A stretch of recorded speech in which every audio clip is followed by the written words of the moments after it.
Hey guys, Gavin here, and here's my top 16 Remote Duel Extravaganza dinosaur deck profile.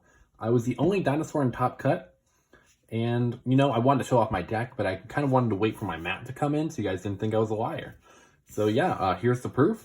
I did it, got top 16, went X1. I'll go down through my round breakdown after I show off my deck, but let's get to it. My deck was kind of standard. I had some things in here that I didn't see most people doing, but I wanted to go second. The person I had played in the last round, who if they would have beat me, would have been the other only dinosaur player at the top. He was playing a going first variant, but I was able to out Dragoon, and I was able to play through the interruptions, so I was able to take it home too well.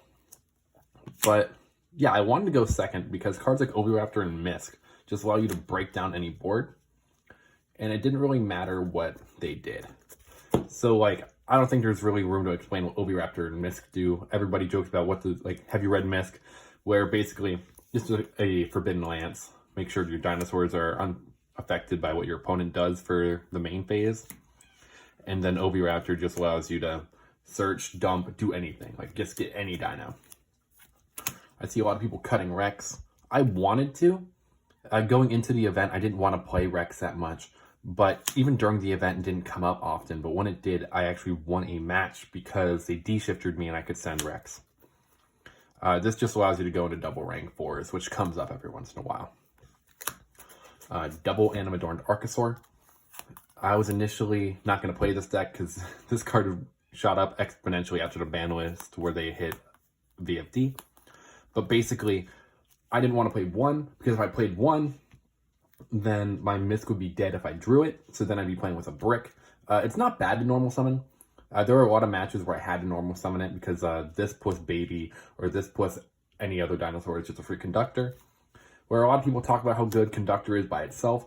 I don't think Conductor's the best by itself, but with Conductor and Interrupt, you're pretty much winning the game. And then, after showing that, I have my 3 babies. A double baby and a petite. You played a petite because there's a combo where you can end on a Pankratops. But yeah, baby Cerosaurus is just insane. Allowing, not once per turn by the way, just being able to go through all your dinos. A baby Cerosaurus that's still eating Oviraptor on board is just pretty much an FTK. You can do anything in the game with that, I'm pretty sure. And then you have your dino bosses, being Pankratops and Conductor. You only need to play these. You don't need to play Quatless. Quatless is a brick, where when it's in your hand, it's only good in late game. Where here, you don't need negates. You just need to break down your opponent's board, and if you can't kill them, then you set up the negates. A card like Overtext Quatless just doesn't do enough. It doesn't put down the pressure like UCT does, or Pankratops. Where if you just put a Pankratops on board and they just can't hold it, you can just keep infinitely +1ing by just beating over everything. And the quick effect pop just makes it, oh my goodness, that card's insane. I pill summoned out Pankratops more this event than I think I ever have. And that's all for the dinos. Then we move to the hand traps of Gamma Driver. I saw a lot of people not wanting to play these anymore. I think in this deck in particular, you have to play Gamma. Because if you Misk and you have Baby in hand, you are so fragile to a hand trap that, you need it to go off. If that does not go off, you lose the game if they just kill you next turn. So, having a card like Gamma to protect you, A1.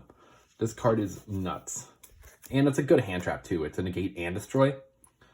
Hitting a Simorg with that is just too good. Too good. Then we had 3 Ash Blossom. This card was okay. I don't like Ash Blossom because it's not good against anything except for Dino, Shadal, which are very prevalent. But I didn't want to play it because I thought there were going to be more Dragon-like. Dragon-like can just push through a single Ash Blossom. Ash Blossom doesn't do anything. They still end on their entire god board. So, I think it was a good call for the event. This card came up a lot, where I would just, Ash a Prank Kids, or Ash a Misk. I think it was good for the event, but from like now on, I don't think I'm going to be playing the card. But I'll see where the format goes. I see prank kids are coming up more. If prank kids are as big now and they're going to stay like that, I think it's a good thing to keep in. But we'll have to see. For spells, triple fossil dig. This is just any dinosaur. It's not once per turn. The only dinosaur it can't really search in your deck is UCT or Pancratops, but that's okay because you can search Oviraptor, which can get you to UCT or Pancratops. And then I love calling this deck Field Spell deck because it feels like an old Field Spell deck where you play 7. Lost World, nuts. And Mystic Mine in this deck is very, very good because you can pretty much just stun your opponent for a turn. Let's say like you brick going first and you just set a baby, you activate Mystic Mine, and they have to play under it. I've seen people who like tried to break my mind by like setting up an interrupt under it and then it leaves. I'm like, okay, cool. I have my entire combo. I just waited a turn to kill you and now I can do it. So having 7 is really nice because at any time in the game, like terraforming is just any one of these. Terraforming is pretty much a blank and upstart in this deck where you can do basically anything you want with it. It's an extender or tells your opponent no. Comes up a lot. I like Lost World, but Mystic Mine I think is going to be worth cutting. A lot of people have just been playing outs to it. So in the event, no one was really main decking Mystic Mine outs. So it was really free. But from now on, I think Mystic Mine is going to have to be replaced with another extender. And then we have triple Pot of Extravagance. I couldn't get Prosperities, but the +1 off of Extravagance, like this deck was still really good with Extravagance for a reason. Just basically getting a draw 2 in an OTK deck is insane. Triple Lightning Storm. Being able to break an entire board, either of negates of monsters or set back row. Against Eldritch, if you just activate this, they basically die if you can put out the damage. And then you have a double evolution pill so that your Archosaur is never dead. Yeah, if you have this in hand, and you cannot Archosaur pop if you have 2 in hand, because it has to search a pill for it to resolve. It can also search a winged beast, sea serpent, or reptile monster, but you're not playing any of those in this deck. So you're not resolving that. So yeah, these are your bricks. These and Archosaur are your bricks, but you don't have to treat them like that. Like if you see this in hand, you basically can win if you had a hand trap already. And then Called by the Grave.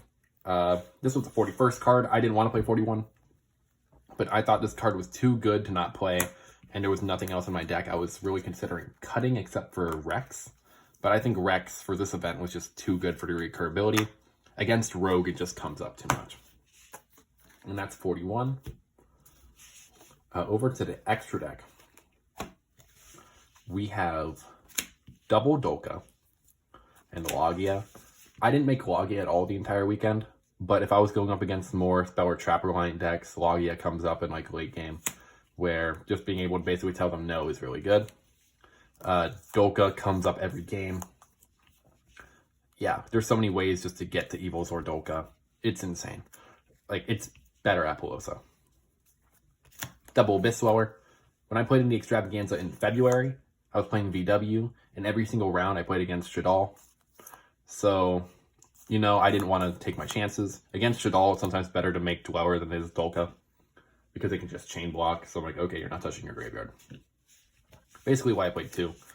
You're not... The reason why you're playing multiples, actually, some people don't know this. When you're playing a card like Extravagance, where it is, it's not with Prosperity, it's randomly banished. So you play multiples so that like you have a chance of not hitting both of them. I would max out, but I also wanted to have more of a toolboxy extra deck, which you'll see here with the other just generic rank 4s I play being a Tornado Dragon. So against Eldritch, being able to snipe the traps, being able to hit a Schism is really nice against Shadal.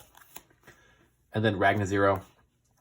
Most people don't know what this card does. I summoned this multiple times and no one knew how to play around it. Basically, if you have an opponent's monster who's in attack position, whose attack is different from its original, you just pop it and you draw a free card. So with Lost World on the field, all monsters that are non-dinos are 500 minus. So yeah, you just basically get like the freest plus of a lifetime, where you pop a monster and you get a draw. Against Bird Up, this is really good, where with Apollosa, you can bait an Apollosa against their, what is that link? The Ancient Warriors link, you can pop it. He does target though, so you can't target anything that's underneath the Samorg that is a winged beast. But I broke an entire board with this card. The card is insane. And that's another point where the Giant Rex comes up, because there were times where I ended on Dolka dragging to 0 because you need the free detach, and this is just a free pop. It's so nice.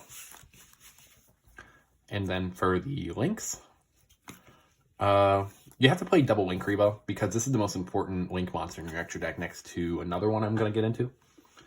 And basically, if you have a baby, well, not a baby, an Arc, you turn an Arc into a Link Rebo, and then you can turn a Link Rebo into a Gardna, so your pill is instantly live. Archosaur plus a baby is a free conductor. Or an Archosaur plus any dino is a free conductor, I better say. Pentastag, this is the real MVP. Being able to just OTK, because this gives any monster that is linked piercing. So let's say you have a Pentastag and you have a Phoenix and you have a Conductor right here. Both the Phoenix, the Pentastag, and a Conductor can all pierce. So that's how this card works. Yeah, through 4 or 5 negates against Dragon Link, I was able to OTK. This card is nuts. Phoenix, Cerberus, and Unicorn. Phoenix comes up because you need to pop back row. Cerberus comes up because sometimes they have a token on their side of the field through Lost World. You can pitch, try to pop, and then Lost World protect. It's sometimes a combo piece, and you just need it, because you'll have the bodies you can put out, but you don't have a starter. And then you have Nightmare Unicorn. Just allows you to spin back anything. It's free utility. It came up a couple times in the tournament. These don't usually come up as much. Unicorn is usually the one that you make the most next to Pentastag. And then for the 15th slot, I played Burl Sword. There is a combo where you can go into a Link 4 with a Conductor or 2 and OTK. Usually through testing, it was access code. I could not get my hands on an access code, so I played Boral Sword. It never came up. It theoretically can, but did not come up in the event. And through that is my extra. And then side deck. In the side, the only cards I was able to play all weekend for my side deck were Cosmic Cyclones and Heartbeat Feather Duster. These were the only ones that came up and the only ones I've ever seen. They were great at what they did. This deck sucks against back row decks. And then the other side are triple Dark Ruler, triple Ansia, triple Droll, Mirror, combo, and then triple Nibiru, which is for combo. I don't know what else to say. Oh, my matchups. I went X1 in Swiss. There were 8 rounds. My round 1 opponent was Altergeist. He 2-0'd me. He just opened Marionette Faker. I couldn't beat that. Round 2 was Bird Up. I 2-0'd them. They bricked game 1 and I broke their God board game 2. Round 3 was Eldritch. Really cool guy. Those matchups just take forever. He beat me game 1. I beat him game 2. We were going into time game 3. He paid for Eldland. And time was called in a round. That game I think would have been really fun, but it is what it is. Round 4, I 2-0'd Dragon Link. Round 5, I 2-1 Prank Kids. Prank Kids are a really, really, really fun matchup. Really easy. But yeah, that matchup is nuts. Round 6 is Dragon Link. Round 7 was Luna Control, which was kind of like a Gren Maju deck that has a free bounce. I won 2-1. And then round 8 was a Dino Mirror, which I won 2-0. If you guys have any questions about any of the matchups, please ask me in the comment section below. This deck can just break any combo board. It's really nice against combo. You just struggle against control. And I was expecting this to be a combo-heavy format. and I was rewarded for it.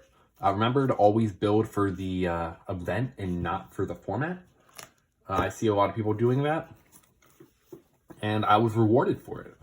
Playing cards like Lightning Storm just in case, playing cards to break boards, cutting most hand traps because I was maining draw, just so that I can play more going second cards to help with any board breaking. It was really nice.